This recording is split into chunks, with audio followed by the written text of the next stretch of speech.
अरे एक साहब कहते हैं मस्जिद में घुस के मारूंगा, क्यों मारोगे भाई, क्या गलती है? मैं कुरान शरीफ नहीं पढ़ने दूंगा, मैं लाउड स्पीकर बंद कर दूंगा। अध्यक्ष महोदय, ये देश हिंदू और मुसलमानों के प्रेम का देश है, आपस में मिलकर रहने वाला देश है, हमारी संस्कृत है एक दूसरे के साथ प्यार मोहब्बत। अध्यक्ष महोदय, जब दिवाली और होली आए तो मुसलमान जाकर उनको मुबारकबाद दे, जब ईद और बकरीद आए तो हिंदू भाई जाकर मुबारकबाद दे। ये देश में होना चाहिए। अध्यक्ष मंत्री महोदय बोला, अध्यक्ष महोदय हरकत है, अध्यक्ष महोदय अब्बू आझमी जी जे बोलतायत त्यांना जास्त भाईचारा विचारा ह्या गोष्टी बोलतायत, त्याच्यात काय नाहीये। आम्हाला त्यांचं भाषण ऐकायचंय, कारण आता आम्ही मंत्री झालोय, आता आम्ही ऐकणार। एक मिनट अध्यक्ष, ये मोहन भागवत साहब को मानते हैं कि नहीं मानते हैं? आदरणीय मोहन भागवत साहब ने कल ही कहा है, ये नेता लोग जो है ना अपना कद बढ़ाने के लिए ये सब कर रहे हैं। ये श्री मोहन भागवत जी की बात है, बंद करो ये सब चीजें। अध्यक्ष महोदय, अध्यक्ष महोदय, मैं मुख्यमंत्री जी बैठे हैं, मुझे बहुत खुशी है कि मैं उनके सामने कुछ बोलना चाहता हूं। अध्यक्ष महोदय, मुख्यमंत्री से मैं एक प्रोटेक्शन चाहता हूं आज। अध्यक्ष महोदय, हमारा देश एक धार्मिक देश है। अध्यक्ष महोदय, यहाँ धर्म के मानने वाले लोग हैं अपने धर्म के खिलाफ। अध्यक्ष महोदय, महापुरुषों के खिलाफ यदि कोई बोलता है, इस पर जान देने को तैयार रहते हैं लोग।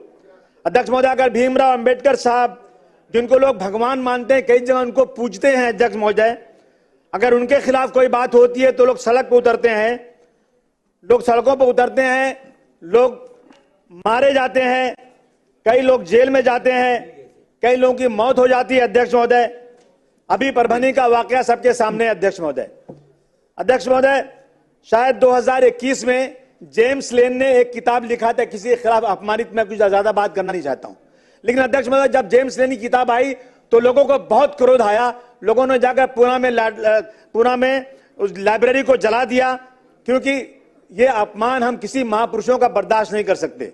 अध्यक्ष महोदय, उस वक्त आर पाटिल साहब ने कहा था जेम्स लेन को अमेरिका से लाएंगे, केस चलाएंगे, लेकिन आज तक तो उनको लाया नहीं, कोई केस हुआ नहीं, अभी तक कुछ किया नहीं गया। अध्यक्ष महोदय, इस तरह त्रिपुरा में एक मस्जिद पे हमला हुआ, कुरान शरीफ जलाया गया, हुजूर सल्लल्लाहु अलैहि वसल्लम के खिलाफ, नामुसे रिसालत के खिलाफ हुआ, तो अध्यक्ष महोदय, मालेगांव में, नांदेड़ में, अमरावती में लोग सड़क पर उतरे। अध्यक्ष महोदय, उसमें मालेगांव में 70 लोग 1 साल तक जेल में रहे, अगर नांदेड़ में लोग जेल में रहे। अध्यक्ष महोदय, मेरा कहना है कि अगर हमें लॉ एंड ऑर्डर को दुरुस्त करना है तो मुख्यमंत्री जी, मैं आपसे निवेदन करता हूं, हाथ जोड़ के आपसे निवेदन करना चाहता हूं, 50% आपका लॉ एंड ऑर्डर नहीं दुरुस्त है तो आप बोल देना मुझे। अध्यक्ष महोदय, जब भी नवरात्रि आती है, मस्जिद के सामने आकर के क्या जरूरत है वहां पर सर, वहां पर आके ये कहना कि इस देश में रहना है तो आपको जय श्री राम कहना है। अध्यक्ष महोदय, अगर कोई मना करता है, रुकिए अध्यक्ष महोदय, मुसलमानों को क्यों मजबूर किया जाता है? अध्यक्ष महोदय, गुंबद पर चढ़ करके वहां पर गेरुआ झंडा लगा दिया जाता है। अध्यक्ष महोदय, जिससे झगड़ा होता है, लड़ाई बढ़ती है।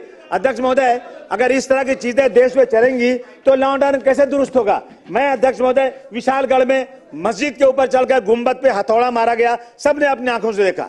अध्यक्ष महोदय, मैं मुख्यमंत्री जी, मैं आपका ध्यान दिलाना चाहता हूं कि विशालगढ़ में मस्जिद में घुसकर कुरान शरीफ जलाया गया, वहां पर 45-50 लोगों का घर बिल्कुल तोड़ दिया गया। क्या गलती थी उनकी? अध्यक्ष महोदय, ये सिर्फ हिंदू और मुसलमानों के बीच में जिस तरह से झगड़ा कराया जा रहा है, उसमें कहीं ना कहीं मुख्यमंत्री जी को आपको रोक लगाना जरूरी है। बांग्लादेश में हमारे भाइयों के साथ वहां पर जाति हो रही है, हम उसकी निंदा करते हैं, उसकी खुली निंदा होना चाहिए। लेकिन मेरे देश के अंदर अध्यक्ष महोदय, ट्रेन के अंदर एक पुलिस वाला मुसलमानों को निकाल के गोली मार देता है, अध्यक्ष उसकी निंदा क्यों नहीं जोरदार तरीके से होती? क्यों नहीं हमारे और भाई सड़क पे उतरते?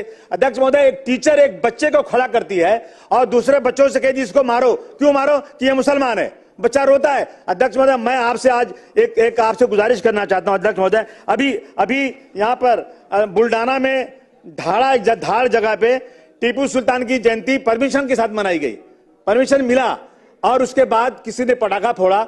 अध्यक्ष महोदय, ऐसा वहां पर लड़ाई झगड़ा हुई, वो गरीब मुसलमान जिनके घर ही नहीं है, टीन का पार्टीशन है, उन घरों में रात को पुलिस घुस करके इतना 12 लोगों को जला दिया, प्रॉपर्टी जला दिया। अध्यक्ष महोदय, इन सब चीजों पर अध्यक्ष महोदय कहीं न कहीं रोक लगना चाहिए। अध्यक्ष महोदय, रात को 10 साढ़े 10 बजे घुस करके मारा गया और आरोपियों को कार्रवाई की गई। अध्यक्ष महोदय, मुस्लिम समाज के 28 लोग पकड़े गए, दूसरे समाज के 12 लोग, 7 लोग का नाम उसमें 4 ही गिरफ्तार हुआ।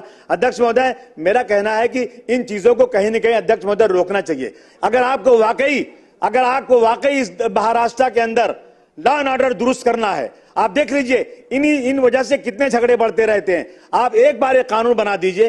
किसी ने किसी महापुरुष के खिलाफ बोला, किसी ने पैगंबर इस्लाम के खिलाफ बोला, किसी ने मंदिर मस्जिद का झगड़ा शुरू किया, किसी ने यह कहा कि इस देश में 20 लाख मुसलमानों को मार देना चाहिए। अध्यक्ष महोदय, मैं हाथ जोड़ के आपसे निवेदन करना चाहता हूं, मैं मुख्यमंत्री जी का ध्यान इधर चाहता हूं कि आप एक कानून बना दीजिए अध्यक्ष महोदय कि अगर किसी ने धर्म के खिलाफ या ऐसे महापुरुषों के खिलाफ बोला तो कम से कम ऐसा कानून बने कि उसकी जमानत ना होने पाए और कम से कम 2-4 साल जेल में रहे और 10 साल की सजा उसको होना चाहिए। अध्यक्ष महोदय, हिंदू मुसलमानों को आपस में भाईचारगी करना बहुत जरूरी है अध्यक्ष महोदय, इसलिए मैं आपसे गुजारिश करने आज आया हूं। अध्यक्ष महोदय, महल झोपड़ी सबका मुकद्दर फूट जाएगा अगर ये साथ हम हिंदू और मुस्लिमों का छूट जाएगा।